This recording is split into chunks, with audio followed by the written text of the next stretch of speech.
Hi all, welcome to say cheers. ഇന്നൊരു ചെറുപയർ കൂട്ടാൻ എങ്ങനെ ഉണ്ടാക്കണമെന്ന് നോക്കാം. തലേദിവസം രാത്രി കുറച്ച് ചെറുപരിപ്പ് കുതിർത്താൻ വെക്കുക. പിറ്റേ ദിവസം അതൊന്നും കൂടെ കഴുകിയിട്ട് എന്നിട്ട് അതിനെ കുക്കറിലേക്ക് ചേർക്കുക. ഇനി ആ ചെറുപരിപ്പിൽ നമ്മുടെ എരിവിന് ആവശ്യമനുസരിച്ചിട്ടുള്ള 3-4 പച്ചമുളക് നടുകെ കീറിയത് ചേർത്ത് കൊടുക്കണം. പിന്നെ ഒരു 5-6 അല്ലി വെളുത്തുള്ളിയും ചേർക്കണം. ഇനി ഈ ചെറുപരിപ്പിലേക്ക് ഒരു 1/2 ടീസ്പൂൺ മഞ്ഞൾപ്പൊടി, 1 ടീസ്പൂൺ മുളക് പൊടി, ഒരു 1/4 ടീസ്പൂൺ മല്ലിപ്പൊടിയും ചേർത്തിട്ട് കുറച്ച് ഉപ്പും ചേർക്കണം.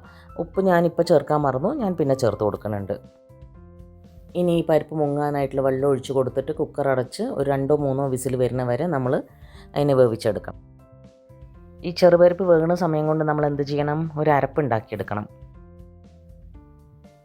അതിനൊരു മിക്സഡ് ജാറിൽ ഒരു 3 കൈപ്പിടി നിറയെ തേങ്ങ ചിരകിയത്, ഒരു 5-6 അല്ലി വെളുത്തുള്ളി, ഒരു 4-5 ചെറിയ ഉള്ളിയും ഇട്ടിട്ട് നന്നായിട്ടൊന്ന് പേസ്റ്റ് പോലെ അരച്ചെടുക്കണം.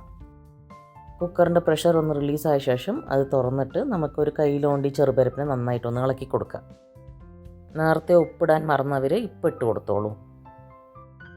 ഇനി നമ്മൾ ആ നാളികേരം അരച്ച് വെച്ചിട്ടുണ്ടല്ലോ, അത് ഇതിൽ ചേർത്ത് കൊടുത്തിട്ട് കുറച്ച് ഈ മിക്സിയുടെ ജാറിൽ വെള്ളം ഒഴിച്ച് അതൊന്ന് കുലുക്കി അതും ഒഴിച്ച് കൊടുത്തിട്ട് നന്നായിട്ടൊന്ന് ഇളക്കിയിട്ട് ഒന്ന് തിളപ്പിച്ചെടുക്കണം. ഒരു 7-8 മിനിറ്റ് കഴിയുമ്പോൾ ഈ തേങ്ങയുടെ പച്ചമണമൊക്കെ ഒന്ന് മാറി ഒന്ന് കുറുകി വരും ഈ ചെറുപയർ. അപ്പോൾ ഗ്യാസ് ഓഫ് ചെയ്യാം. ഇനി ഒന്ന് വറുത്തിടാൻ വേണ്ടിയിട്ട് നമ്മൾ ഇപ്പുറത്തെ അടുപ്പിൽ ഒരു തടുക്ക പാൻ വെച്ചിട്ട് അതിൽ 2 ടേബിൾ സ്പൂൺ വെളിച്ചെണ്ണ ഒഴിച്ച് കൊടുക്കണം. എണ്ണ ചൂടാകുമ്പോൾ അതിലേക്ക് ചെറുതായി അരിഞ്ഞ് വെച്ച് ചെറിയ ഉള്ളി ചേർത്ത് കൊടുക്കണം.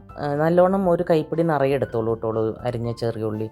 എന്നിട്ട് ഇത്തിരി കൂടുതലിരിക്കട്ടെ. എന്നിട്ട് അതൊന്ന് കളർ മാറി വരുമ്പോൾ അതിലേക്ക് നല്ലോണം ഒരു കൈപ്പിടി നിറയെ കരുവേപ്പിൻ്റെ ഇല കഴുകിയത് അതിൽ ചേർത്ത് കൊടുത്തിട്ട് ഒന്ന് നന്നായി വാട്ടിയെടുത്തിട്ട് ഈ ഉള്ളിയൊക്കെ ഒരു ഗോൾഡൻ ബ്രൗൺ കളർ ആകുമ്പോൾ അതിനെ ഈ കൂട്ടാനിൽ ഒഴിച്ച് കൊടുക്കണം.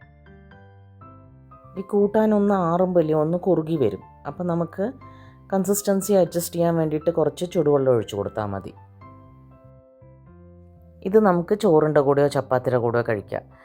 കഞ്ഞിയുടെ കൂടെയും കഴിക്കുക, പക്ഷേ കുറച്ച് കൺസിസ്റ്റൻസി തിക്കായണമെങ്കിൽ കഞ്ഞിയുടെ കൂടെ കുറച്ചുകൂടെ നന്നായിരിക്കും. വീഡിയോ ഇഷ്ടപ്പെട്ട എല്ലാവരും ഉണ്ടാക്കി നോക്കൂ. അപ്പം ഇനി വേറൊരു വീഡിയോയിൽ കാണുന്നവരെ താങ്ക് യു. ബൈ.